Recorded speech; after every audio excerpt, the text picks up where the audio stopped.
Well, thank you very much, Chairman, for permitting me to speak while sitting down. This is not meant as any sign of disrespect to this distinguished audience. It's only a sign of my years. I thought I would provide you with a little diversion in this workshop by talking about someone other than Kautilya. Kautilya, of course, has become an iconic name in India as a symbol of our own ancient science of government. But the repute of the Kautilya Arthashastra as a fount of the study of this science has perhaps tended to overshadow less known and perhaps not equally distinguished names in the same field of studies,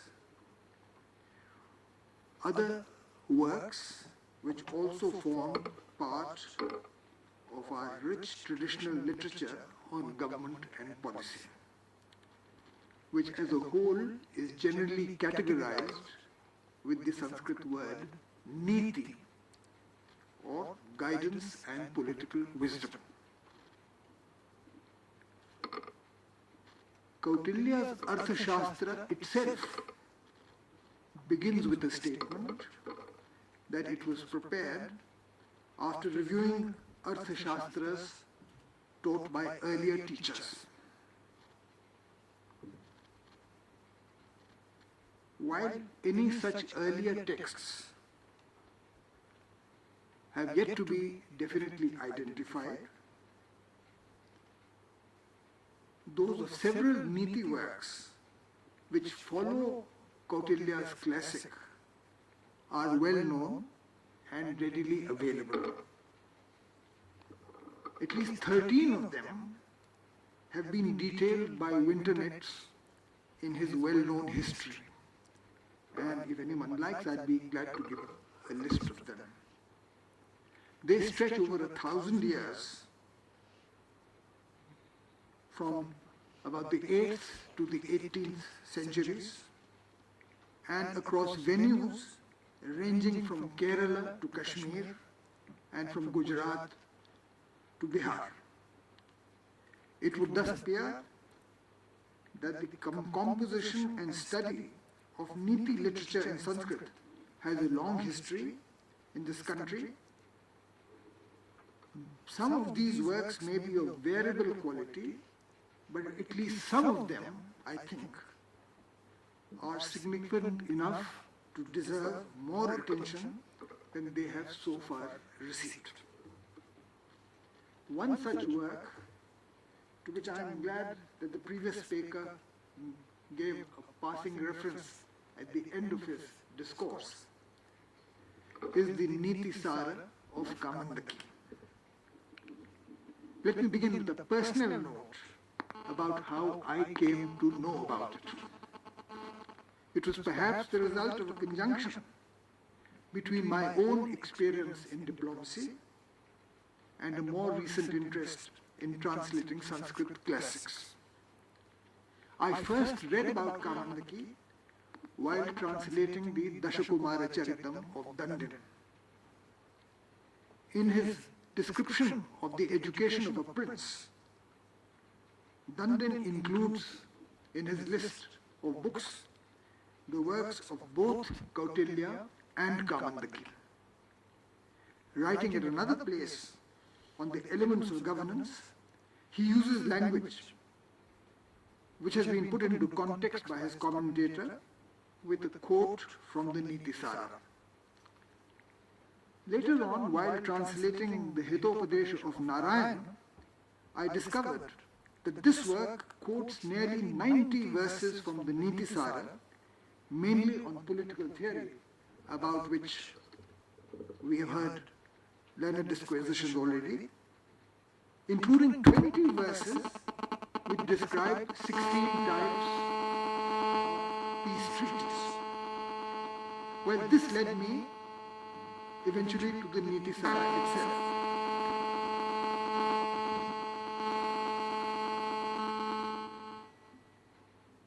It is a substantial work in Sanskrit, consisting of about 1200 verses in 20 chapters with multiple subject headings which total almost 40. These include traditional branches of learning, the established social order, the state, its constituents and preservation, the mandala theory about which my predecessors have spoken with such great detail, the theory of interstate relations, various types of policy, war and peace, diplomacy and intelligence, military organization, and also about shortcomings and defects which a state should avoid. The dating of the Neetisara remains debatable, but it is obviously earlier than the 8th century Dandin and the 10th century Narayana, to whom I have already referred. Details of the author Kamandaki are also still to be traced, but this work was readily available during the period of the British East India Company, and it was first published by the Asiatic Society in 1849. The Arthashastra, it is interesting to remember, was located and published in modern times only 60 years later. It was of course well known and lauded in Indian tradition since much before, including by Kamandaki. In the course of few words I am saying, I'll give you small translations from Kamandaki himself. And this is what Kamandaki says about Kautilya at the opening of his own book. He calls Kautilya by his less well-known third name, which I'm sure you must all be aware of. Salutations to the wise and learned Vishnugupta, who extracted the nectar of Neeti from the ocean of the Arthashastras. The mighty Nandas were uprooted and brought down by his tactics like a hill by a flaming thunderbolt. And the godly power of his advice alone secured the earth for King Chandragupta. Then he says, Kamandaki, having studied the work of that clear-minded master, out of our love for the science of governments and our wish to condense it in a volume, we here indicate the views of experts in political science on the acquisition and protection, what Professor Chakrabarti referred to as the labh and the palan of land by a ruler. Now it is quite clear from these verses that Kamandaki's Nitisara has acknowledged its inspiration from the Arthashastra of Kautilya. The mutual relation of these two works has received divergent comments from eminent modern Sanskritists. Keith called Nitisara merely a redaction of the Arthashastra. Wintonists considered that it shows significant deviations that prove the author had also utilized other sources.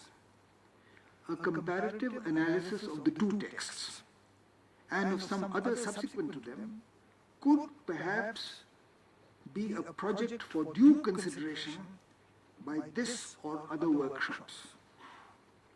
My observations today are confined to one single aspect of the Nitisara, which may be of interest for our present diplomatic studies and training, with which I have had the privilege of being associated in the course of my service. I will not speak about the theory of the state, the theory of the relations, on which we have heard it illuminating discourses already, but about a practical matter, namely the role of an ambassador or envoy as seen at the time. The subject has also been covered by Kautilya, but in Kamandaki it is perhaps treated in more detail. This subject is contained in the 13th chapter of the Nitisara. The background of the subject has been detailed by Kamandaki in his own description of the mandala theory, which has been already described at length. I don't have to say anything about it. But it presupposes broadly that all states at all times have threat perceptions from each other. It is in this background that the work Neetisara considers the role of a diplomat. And here is a broad retelling in Kamandaki's own words of what he says. After due consideration and consultation with experienced advisors and with their approval, a wise ruler sends a qualified envoy to the state with which action is contemplated. A royal envoy should be a bold and mature person. He should be eloquent, have a good memory, be versed in both political and military matters, and be fully experienced in his functions. There are three categories of envoys in descending order of authority: with full powers of negotiation, with limited powers as specified, and envoys who just convey messages. The ambassador, Kamandaki continues, goes to his destination and negotiates on the basis of his master's brief with due thought to the other side's reply and counter-replies. He cultivates the friendship of people on the frontier and in the forests to understand the river and land routes for any needed success of his forces. He should not enter the other side's city or assembly unannounced, but wait for due permission before doing so. He should apprise himself of that state's resources and defenses, its vulnerabilities and allies, its finances and its military power. Even if threatened, Kamandaki says, an envoy should communicate his message as directed and assess the other side's receptions, reactions, quietly promoting within that side differences, but without admitting to any inadequacy on his own side. Even if questioned, he should not speak about his side's shortcomings, saying only, everything is known to you, and praising the other rulers' nobility, resources and deeds, etc. But on the pretext of teaching, learning and the arts, the envoy can cultivate those with interest in both sides, so that he may identify people who could, if needed, be incited against the ruler. Such people can be told about his own master's beneficial qualities. Meanwhile, he should maintain secret contacts with his side's agents in hermitages and places of pilgrimage. Giving advice on diplomatic behavior, Kamandaki says, an envoy should be prepared to tolerate abuse, but himself avoid sexual attraction, anger and bad company, concealing his own feelings while ascertaining those of the other side. He should keep away from women and drink, and always sleep alone, for personal feelings can get exposed in drunken or in loving talk. The wise envoy will not let himself be upset or exhausted in accomplishing his work, but move only at the right time, meanwhile collecting information with various inducements. Seeking the benefit of his side, he will look for advantages of time and space so that the other side does not outwit his own. If the other side defer their moves, he will weigh the reasons for it, and when the time is ripe for action, he will go back and report to his master or send special messages while staying in his own position. Identification of the enemy's enemy, alienation of his friends and associates, knowledge about his financial and military strength, winning over his disaffected officers, and securing information about his topography for troop movements. These are said to be an envoy's duties. Friends, I am simply quoting a literal translation from what Kamandaki has written, and you can see that his idiom, in some respects, is remarkably contemporary. He continues, it is only through his ambassador that a ruler may learn of the enemy state's intentions. But he adds, in his own interest, however, the ruler also needs to keep himself informed of the activities of the other side's ambassador. Such is the Neetisara's account of the ambassador's role. As I mentioned, it has some very contemporary rings to it, but it is of course quite limited in terms of the ever-growing range of diplomatic duties today. But even so, it is not irrelevant to some basic requirements for discharging such duties in relations between states, even now. To that extent, it deserves note in present studies of the subject. From a modern perspective, it may appear that the emphasis in a work like the Nitisara is almost only on the state and not on the people or their reactions. But that also is not entirely correct, as would be seen from its chapter 5, where he discusses the ruler and the dependents. That is outside the scope of what I was going to tell you about diplomats and diplomacy, but I would like to conclude what I am saying with a quote from this chapter 5 to give you a broader idea of Kamandaki's work. And this is a quote: "The fears of the people are fivefold.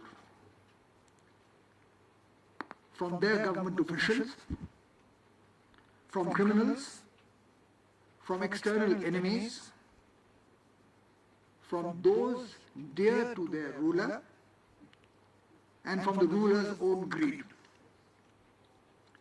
Removing these five, the ruler earns benefits in due time and also augments his own triple store of virtue, wealth, and pleasure." I thought that I would take this opportunity of also apprising you of the work of another writer who has acknowledged his inspiration from Kautilya, but he is also, let us say, symbolic of the fact that this is a subject which has been dealt with and written about in Indian literature and in our tradition over a long period of time. The last work that I happen to notice in Winter Nitz's list is a work you will be interested to know, attributed, probably wrongly, to the son of Shivaji. You know, the ruler who was killed by Aurangzeb. I don't know whether he wrote it, probably not. Probably some pundits in his court wrote it, but this kind of work was being written even as late as that. So I think when we are studying the science of governance as it evolved in this country, it's good to do it in a holistic manner and take into account the writers who followed Kautilya also. Thank you very much.